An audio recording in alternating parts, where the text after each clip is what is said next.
పోలవరం జిల్లా కూనవరం మండలంలో వరద ప్రభావితుల కోసం ఏర్పాటు చేసిన పునరావాస కేంద్రాల్లో అధికారులు మెరుగైన సౌకర్యాలు కల్పిస్తున్నారు.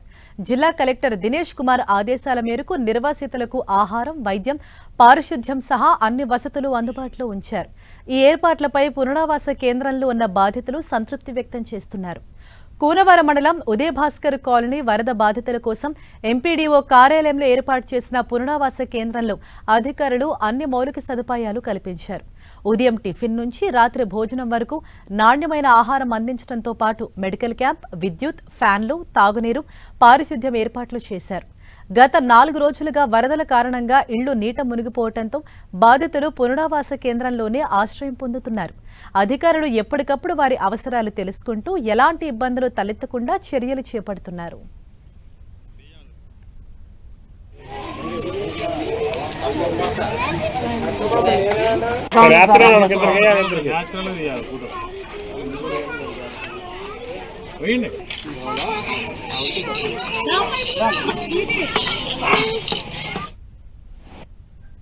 నా పేరు గుర్రం కృష్ణ అండి.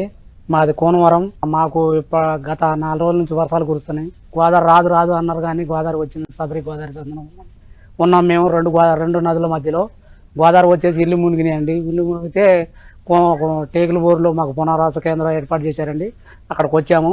ఈసారి మాత్రం మాకు కరెంటు ఇచ్చేసి రూమ్కి ఫ్యాన్ పెట్టేసి పిల్లలకి, పెద్దవాళ్ళకి ఎలాంటి ఇబ్బంది లేకుండా మంచి సదుపాయం కల్పించారండి. నిత్య వస్తువులు ఏమి ఇవ్వకుండా మాకు పొద్దున్న టిఫిన్ అండి, మధ్యాహ్నం భోజనం, సాయంకాలం భోజనం మాకు చాలా బాగుందండి. సన్ రైజ్తోనే అన్నం పెడుతున్నారు.